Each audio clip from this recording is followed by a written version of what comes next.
Hai ibu, ayo cintai dirimu secara ugal-ugalan. Nah sebenarnya kalau untuk seorang ibu tuh masih berhak nggak sih dia tuh mencintai dirinya sendiri secara ugal-ugalan gitu mbak?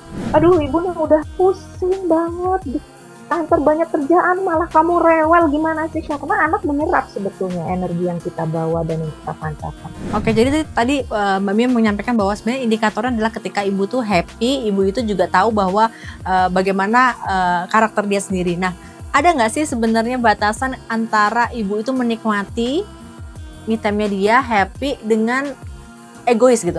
Ibu harus lebih egois, walaupun mereka pasti tidak akan pernah bisa menerima dan tidak mudah bagi mereka untuk mengaplikasikan egois itu. Selama itu tidak merugikan anggota keluarga, Me time seorang ibu tuh adalah egois. ibu harus egois.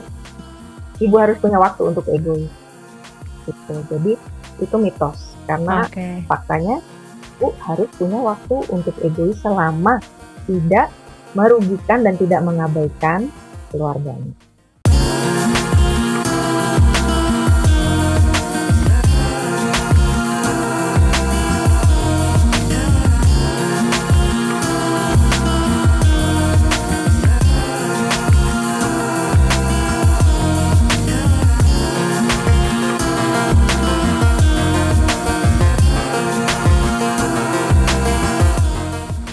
Hai parents, bagaimana kabarnya? Senang sekali akhirnya saya Berin Fidiari bisa menjumpai parents semua dalam program parenting. Seperti biasanya parenting akan hadir untuk memberikan insight pada parents semua di sini tentang pola pengasuhan anak bersama saya Berin Fidiari. Ini dia parenting.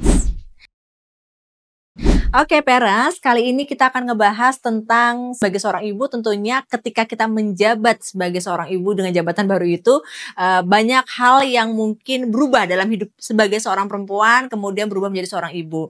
Nah tentunya perubahan-perubahan itu yang pada akhirnya membuat perempuan yang tadinya mungkin bisa 1% bisa fokus hanya pada dirinya saja, sekarang terbagi fokusnya. Nah, belakangan ini juga rame terkait dengan ada salah satu influencer yang memang dirasa netizen itu mengalami perubahan yang sangat drastis ketika sudah berumah tangga. Nah, kemudian polemik muncul dengan paradigma bahwa menjadi ibu itu harus tetap bisa mencintai dirinya secara ugal-ugalan. Nah, telah hadir di tengah-tengah kita seorang praktisi psikolog, Mbak Mia. Halo Mbak Laksmira, apa kabar? Halo, selamat siang ya. Selamat siang. Sehat Baik, Mbak? alhamdulillah. Gimana Mbak Betin kabarnya? Alhamdulillah baik sehat Mbak. Nah nih ngomongin, kita akan ngomongin untuk para hai ibu, ayo cintai dirimu secara ugal-ugalan. Nah ngomongin soal mencintai diri sendiri, self love itu, sebenarnya kalau untuk seorang ibu tuh masih berhak nggak sih dia tuh mencintai dirinya sendiri secara ugal-ugalan gitu Mbak? Harus ya, harus. Cuman eh, saya kurang ngerti yang disebut ugal-ugalan itu seperti Hmm. apa, seugal-ugalan apa gitu. Soalnya pikiran saya ugal-ugalan tuh biasanya tuh anak-anak yang balapan motor gitu, ugal-ugalan. Nah, ini ugal-ugalan mencintai ini maksudnya seperti apa ya? Jadi kalau sekarang itu lagi rame di TikTok tuh kalau kita mencintai istilahnya menunjukkan rasa cintanya, kemudian bener-bener kayak mungkin love bombing juga atau mungkin juga mencintai secara ngebut apa bukan ngebut apa ya beneran gitu loh, beneran ngebu-gebu. Nah, gitu itu sih istilahnya dari anak-anak sekarang adalah mencintai secara ugal-ugalan gitu, Mbak. Nah, kalau ngomongin mencintai diri sendiri sebenarnya makna mencintai diri sendiri itu self love tuh apa sih, Mbak? Sebenarnya mencintai itu kan harus mengenal ya artinya ya. Kita tidak bisa mencintai kalau kita nggak kenal gitu. Jadi paling penting adalah mengenal diri sendiri dulu, baru bisa mencintai diri. Mencintai itu artinya adalah menyayangi dan menerima apa adanya, baik itu kelebihan maupun kekurangan, dan tidak menjadikan kelebihan atau kekurangan itu menjadi satu alasan untuk excuse ya, untuk menjadi excuse. Aku tuh memang itu kekuranganku gitu, jadi uh, ya terima aja, atau enggak misalnya oh itu emang emang kelebihanku jadi aku tuh lebihnya ini enggak, bukan untuk excuse tapi lebih kepada diri sendiri. Pernyataan itu adalah untuk diri kita sendiri, dan kita tidak bisa mencintai kalau kita belum mengenal. Jadi apa ya, yang namanya mencintai itu adalah yang mengenal diri gitu.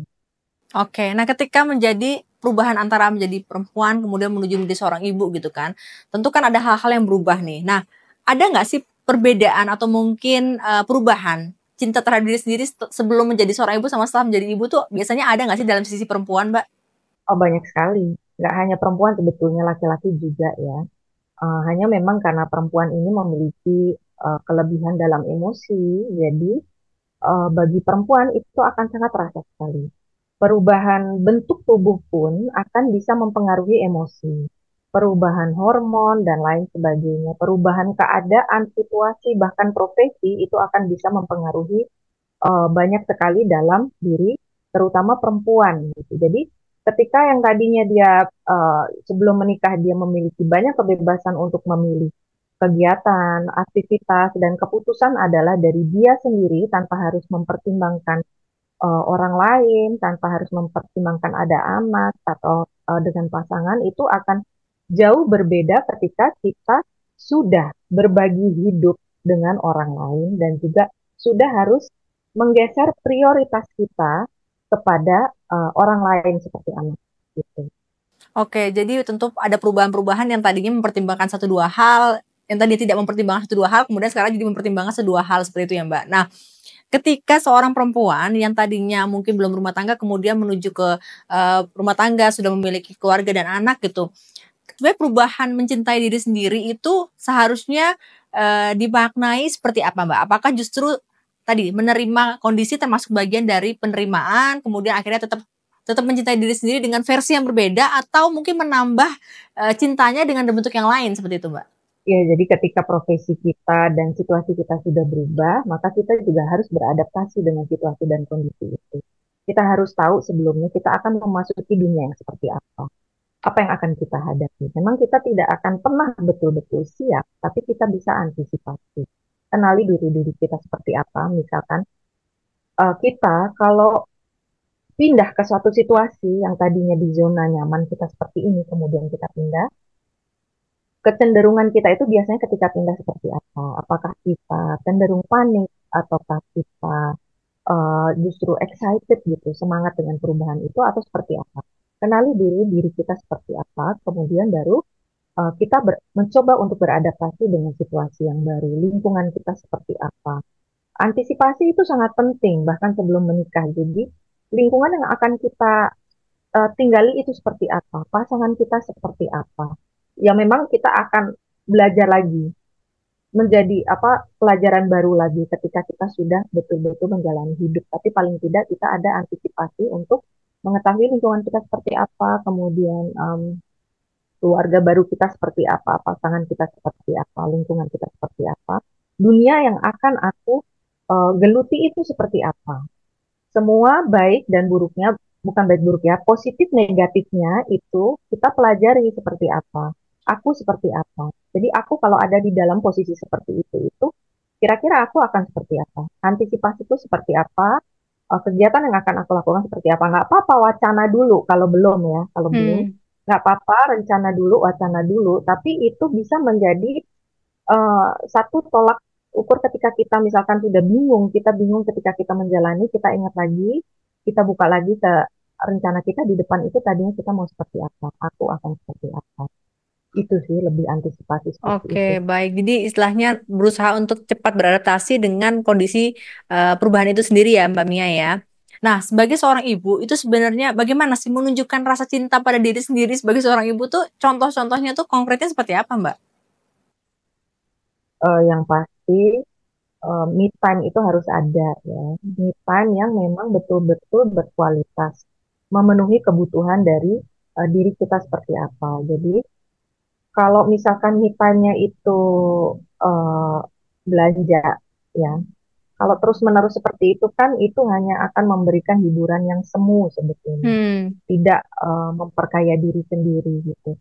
Tapi lebih ke berkualitas. Kemudian juga mulai memilah lingkungan pertemanan yang juga memberikan nilai positif pada kehidupan yang sekarang gitu. Jadi Hmm. tidak eh, oke posisiku sekarang di sini, kemudian kita berteman dengan teman-teman yang mungkin masih masih single, masih bebas atau kehidupannya itu jauh berbeda dengan kita. Nah, kita harus harus set boundary. Kita juga harus bisa memberikan batasan-batasan pada diri. Gunanya untuk apa? Gunanya supaya mental kita tetap sehat, supaya kita tidak terpengaruh, supaya kita tidak meniru, supaya kita Hmm. tidak merasa kecil hati ataupun kita merasa harus mengejar gaya hidup yang seperti itu, tapi mengenali diri kita sendiri bahwa kita harus bisa bahagia dengan cara kita sendiri, dengan batasan-batasan yang sudah kita set up untuk diri kita sendiri supaya mental kita tetap terjaga sehat. Kalau kita bisa menjaga mental kita tetap sehat, artinya kita sudah bisa menerima dan mencintai diri kita sendiri.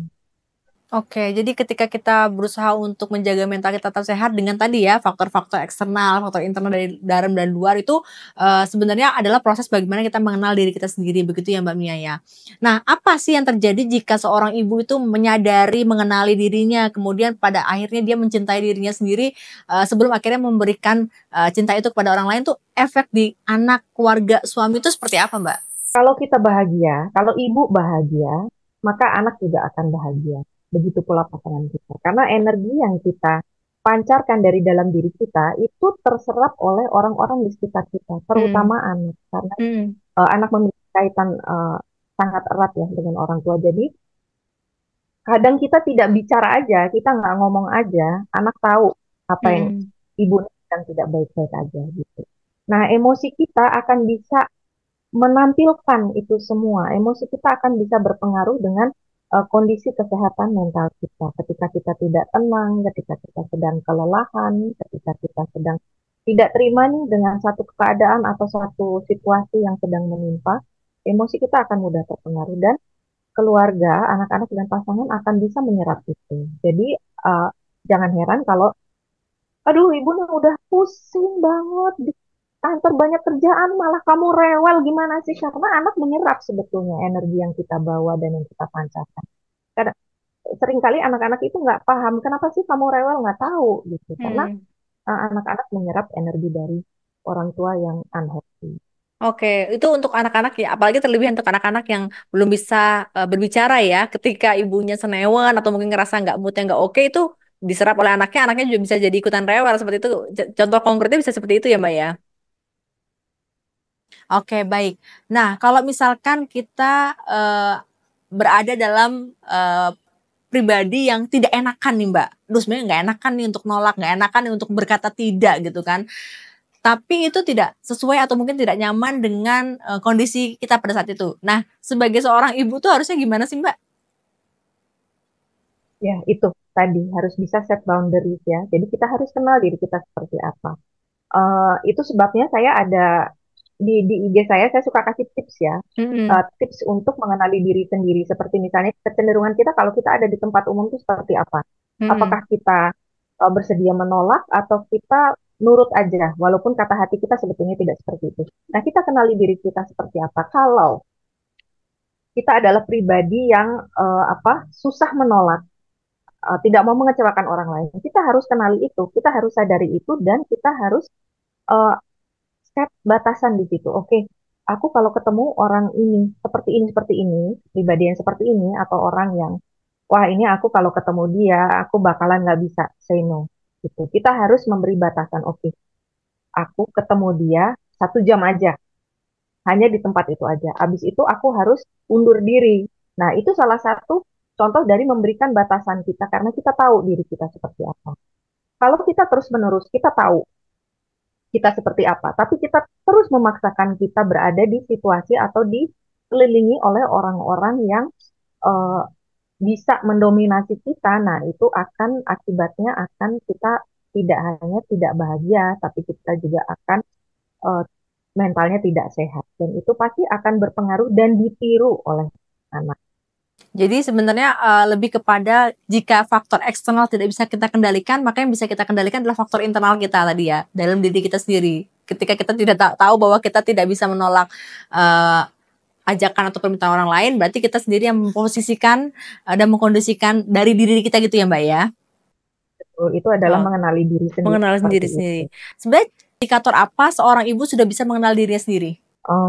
Indikatornya adalah ketika mereka sudah bisa memprioritaskan apa yang membuat mereka bahagia dibandingkan dengan yang membuat mereka terpaksa atau merasa berat, merasa susah. Nah, ketika mereka sudah bisa set boundaries itu, dan biasanya ciri-cirinya begini ya, biasanya orangnya nih ya, kalau sudah Hmm, tahu dirinya seperti apa, kemudian dia bisa membatasi diri seperti apa, barangkali untuk sebagian orang di lingkungannya atau di tempat kerja atau di lingkungan sosial akan kelihatan kayak "Ini nggak asik nih orang gitu, ini orang nggak asik, diajak gini nggak mau, diajak gitu nggak mau, atau enggak ini orang pilih-pilih gitu. Nah, kalau kita mencoba memakai apa, melihat secara positif ya, kita berpositif thinking gitu, artinya orang itu mengenal dirinya sendiri seperti apa, dia membatasi dirinya seperti apa. Kalau dia mengikuti itu semua, dia akan merasa tidak nyaman, atau dia akan menjadi terbawa dengan energi atau ajakan teman-temannya, sampai dia akhirnya susah untuk menolak dan lupa waktu, dia jadi terlambat pulang, dia jadi Hmm. terlambat menjemput anak, dia jadi apa itu terlambat apa janjiannya dengan pasangannya dan lain sebagainya. Nah, biasanya akan tampak seperti itu dan sebenarnya itu bukan urusan kita untuk menghakimi ya, karena oke, berarti kalau orang itu membatasi diri artinya dia mungkin sudah mengenal dirinya sendiri seperti apa. Salah satu Oke. contohnya seperti Oke, jadi tadi Mbak Mia menyampaikan bahwa sebenarnya indikatornya adalah ketika ibu tuh happy, ibu itu juga tahu bahwa bagaimana karakter dia sendiri. Nah, ada nggak sih sebenarnya batasan antara ibu itu menikmati me time-nya dia happy dengan egois gitu. Jadi ibu yang egois gitu. Misalnya ibu menyukai sesuatu kemudian terlihat seperti yang egois, maunya dia, suka-sukanya dia gitu. Bedanya ada nggak sih Mbak sebenarnya Mbak? Sehingga ibu tuh tidak ngerasa merasa bersalah mulu gitu Mbak. Nah, sebenarnya kalau yang sering saya sarankan pada para ibu nih yang sudah karena kebanyakan para ibu nih hanyut dengan peran dan tugas mereka ya, akhirnya mereka Hmm. overthinking ya. Nah, jadi merasa kalau mereka itu ibu yang kurang, ibu yang buruk gitu. Tapi biasanya merasa ibu yang buruk itu justru yang sudah melakukan banyak hal baik gitu buat keluarga. Nah, saya biasanya menyarankan untuk ibu harus lebih egois gitu. Saya memang memakai kata egois karena Hmm. kalau saya pakai kata-kata yang lain itu sering nggak paham gitu. Karena nanti Hmm. akan kalau kayak gini, kalau kayak gitu, kalau kayak gini gitu. Hmm. Jadi saya selalu pakai kata egois walaupun mereka pasti tidak akan pernah bisa menerima dan tidak mudah bagi mereka untuk mengaplikasikan egois itu. Sebenarnya seperti ini, egois melakukan apa yang ibu senangi selama itu tidak merugikan anggota keluarga, tidak menyusahkan, tidak mengabaikan kebutuhan atau kebahagiaan anggota keluarga lain, maka itu adalah egois yang memberikan apa ya, enriching untuk ibu itu sendiri sehingga ibu merasakan bahagia gitu. Agar anak juga kelak bisa belajar, eh, anak akan belajar dari copy paste ya. Jadi Hmm. anak pun akan belajar seperti itu gitu. Jadi tadi seperti yang Mbak sampaikan ya bahwa ya egois dalam tanda kutip yang akhirnya menuju ke positif itu memang dibutuhkan oleh seorang ibu untuk bisa dia berperan ya dalam sebagai ibu gitu ya. Jadi berperan sebagai ibunya tuh bisa maksimal, bisa Selama happy. tidak merugikan anggota keluarga dan tidak merugikan dirinya Ya, sendiri ya, selama tidak betul. mengabaikan. Oke, baik. Sebenarnya manfaat apa yang sebenarnya akan diperoleh baik dari si ibu sendiri ataupun dari pihak keluarga sendiri jika si ibu itu bisa memaksimalkan perannya, namun tetap bisa happy, bisa mengenal diri sendiri, mencintai diri sendiri itu biasanya apa, Mbak? Nanti impact ke keluarganya semua yang terlihat nyata. Kalau keluarga pasti keluarga akan menyerap energi positif ibu ya, karena ibu secara mental sehat, ibu bahagia, ibu tenang gitu. Ibu menunjukkan juga sisi humanis ibu gitu, bahwa ibu tuh ada juga kok sedihnya gitu, tapi ibu bicarakan itu dan ibu coba atasi dengan baik. Anak-anak dan seluruh keluarga pasangan akan bisa melihat itu. Bagi Oke. ibu sendiri, tentunya ibu kalau mengalami satu kesulitan di kemudian hari atau ibu sakit, ibu akan lebih mudah pulihnya karena ibu sudah sering berlatih untuk menyayangi diri sendiri. Hmm. Ibu sudah mengenal ibu.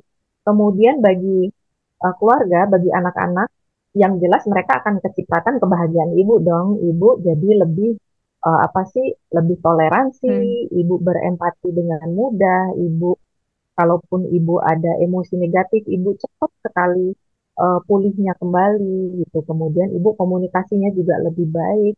Energi-energi positif, emosi-emosi positif itu akan diserap oleh keluarga dan orang-orang sekitar bahkan di lingkungan kerja ibu. Oke, jadi energi vibe positif itu akan memberikan juga dampak kepada yang lain ya Mbak ya. Nah kalau ngomongin soal me time, sebenarnya boleh nggak sih ibu itu me time sejauh apa juga bolehnya gitu, dan bagaimana me time tanpa rasa bersalah nih Mbak? Nah, rasa bersalahnya itu yang harus kita atasi ya, rasa bersalahnya. Harus diuraikan. Rasa bersalahnya tuh kenapa? Nggak perlu harus menguraikan bicara ke ahli apa, tapi uraikan aja dalam diri sendiri. Bisa ditulis kalau suka nulis atau suka coret-coret. Merasa bersalah itu kenapa? Karena saya ninggalin anak misalkan. Oke, anak kalau ditinggal, anaknya tuh umur berapa dulu ya pasti ibunya tahu ya. Anak kalau ditinggalkan itu akan seperti apa? Akan ada rewel gini gini gini gini berapa lama? Kemudian anak bersama siapa kalau anak yang masih kecil? Bisa bersama ada pengasuh tapi juga ada nenek kakek. Artinya support system dia ada gitu. Ada yang akan bisa menghibur. Oke, berarti gugur dong satu. Oke, berarti nggak apa-apa, aku pergi gitu kan. Terus suami gimana? Suami mengizinkan, suami mendukung supaya istri juga bahagia. Oke. Pegang itu semua.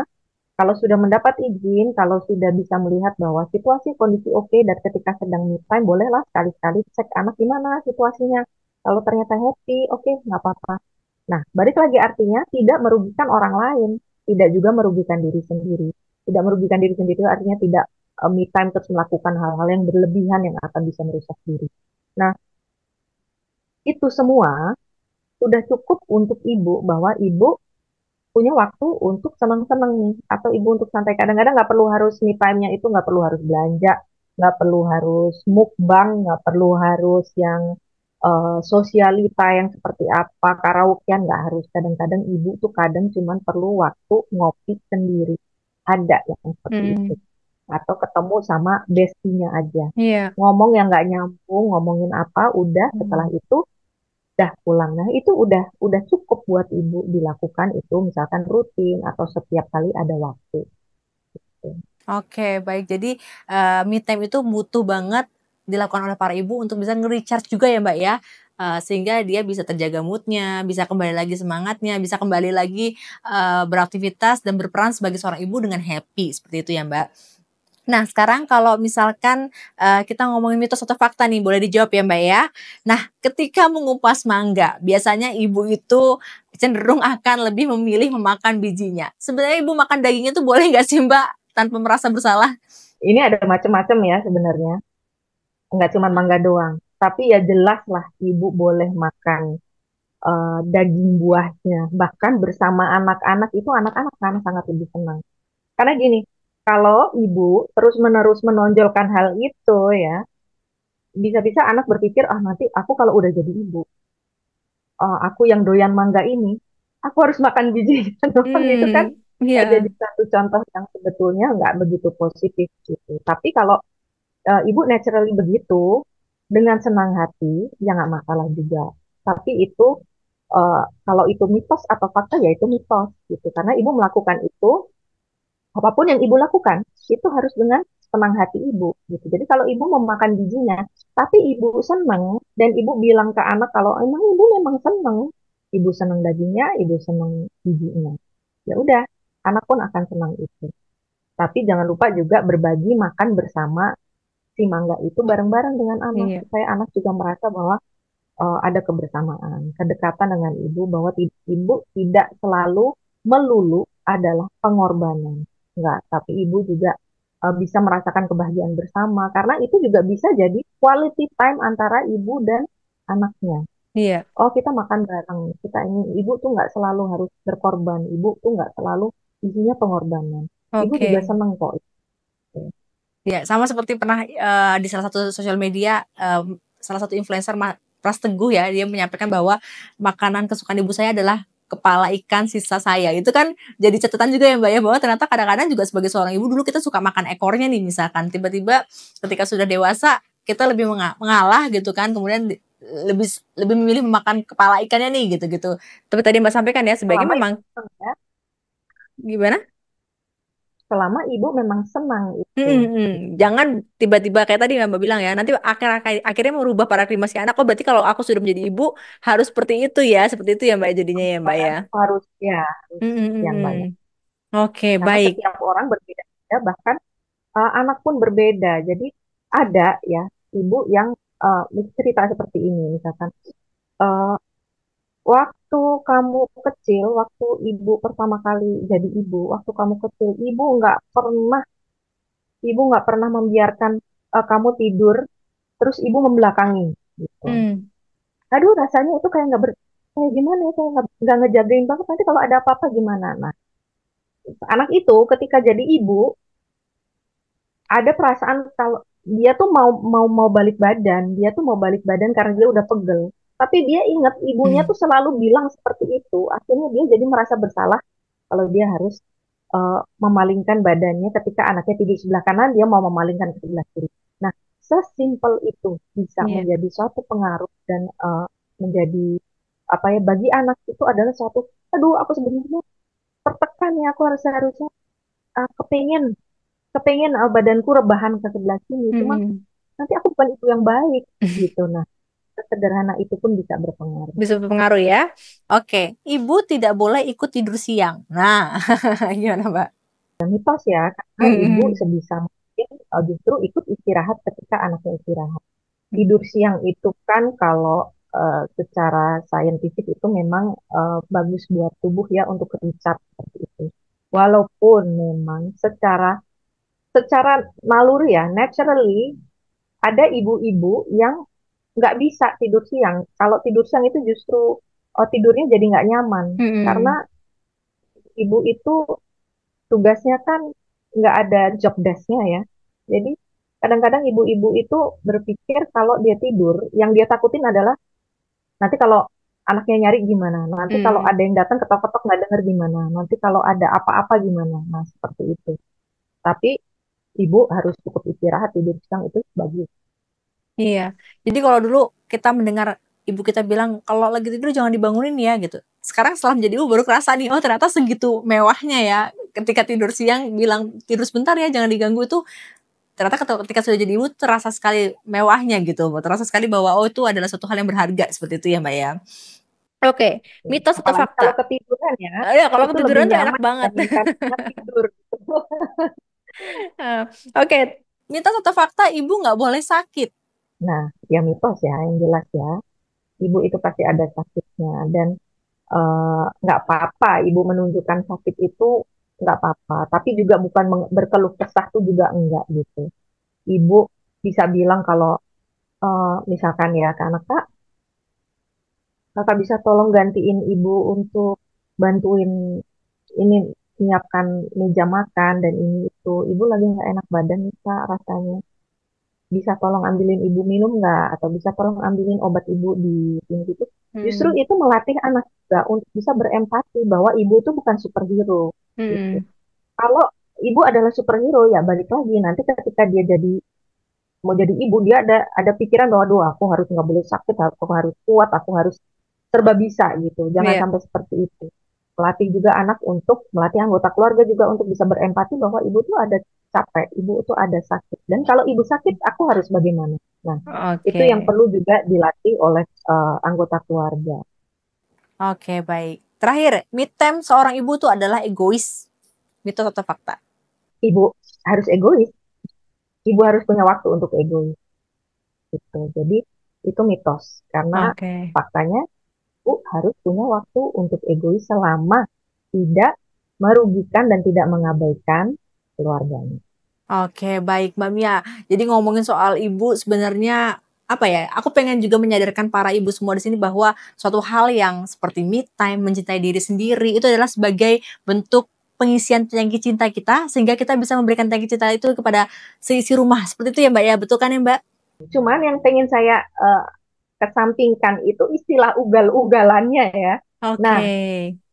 mencintai diri sendiri, tapi sesuai porsinya, semestinya gitu, tidak tidak ugal-ugalan. Karena bagi saya kalau ugal-ugalan itu artinya berlebihan, dan Mm-mm. apapun yang berlebihan itu tidak akan baik. Oke, baik. Tetap sesuai porsinya ya. Terakhir Mbak Mia boleh kasih closing statement dan juga kepada pesan kepada para ibu-ibu baik yang muda maupun ibu-ibu yang lama yang bagaimana bisa berperan sebagai ibu dengan happy itu gimana tipsnya Mbak oleh Mbak? Kalau untuk ibu-ibu lama ya, pokoknya untuk general deh ya, untuk Hmm. ibu-ibu, coba kita kenali diri kita seperti apa. Kita kenali dulu Misalkan kita kalau lelah itu cenderung seperti apa, kemudian kita kalau lapar seperti apa, kita kalau ada di kerumunan seperti apa, itu adalah salah satu bentuk dari mengenali diri. Jadi, kenali diri kita seperti apa yang membuat kita marah, apa yang membuat kita kecewa, dan apa yang membuat kita bahagia. Kalau kita sudah mengenali diri kita semua, kita sudah memahami itu, antisipasi. Please ya, jadi antisipasi. Jadi, jangan berhenti sampai kenal, tapi tidak melakukan tindakan apapun. Antisipasi seperti contohnya tadi, um, set boundary. Jadi kita tahu memberi apa itu, mengambil langkah-langkah untuk membatasi diri. Sampai seberapa kita mampu toleransi, sampai berapa, sampai segimana kita tahu bahwa oh, aku nggak bakalan bisa say no nih, kalau udah kayak gini aku akan terbawa arusnya. Kita harus antisipasi, untuk itu kita harus seperti apa.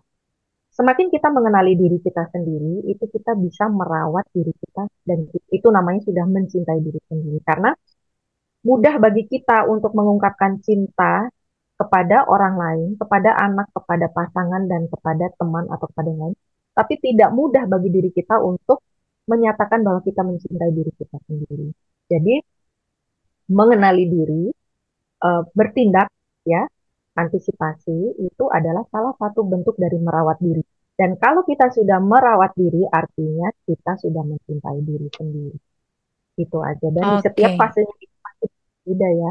Jadi untuk ibu-ibu yang lama, eh, di setiap fase perubahan fase, kita bisa kontemplasi lagi, kenali diri kita seperti apa. Kemudian kita pikirkan antisipasinya seperti apa. Kita beradaptasi dan sesuaikan lagi. Oke, baik. Terima kasih Mbak Mia untuk masukan dan insight-nya nih. Mudah-mudahan bisa memberikan insight juga pada para ibu-ibu lainnya untuk bisa mencintai dirinya sendiri. Tadi ugal-ugalnya dicoret secara sesuai dengan kebutuhan, sesuai dengan karakter keluarga kita, sesuai dengan eh, cinta kita kepada keluarga juga ya Mbak ya. Seperti itu ya Mbak ya. Oke, baik. Terima kasih Mbak Mia untuk insight-nya. Mudah-mudahan bisa bertemu lagi di Sama, lain kesempatan dengan tema yang lebih menarik lagi. Kalau ngomongin soal ibu mah nggak ada habisnya Mbak ya. Salam sehat lagi. untuk keluarga semua ya Mbak ya. Kita bertemu lagi di lain kesempatan. Terima kasih Mbak Mia. Terima kasih, selamat siang. Iya. Oke, baik Peras, itu dia tadi insight dengan Mbak Mia praktisi psikologi terkait dengan bagaimana kita bisa mencintai diri sendiri yang sebagai recharging kita untuk para ibu berperan sebagai ibu yang happy dan bisa memberikan vibes yang happy buat keluarganya. Saya Beri Sudiari pamit undur diri. Terima kasih sudah menonton Parenting. Sampai jumpa di lain kesempatan. Dadah.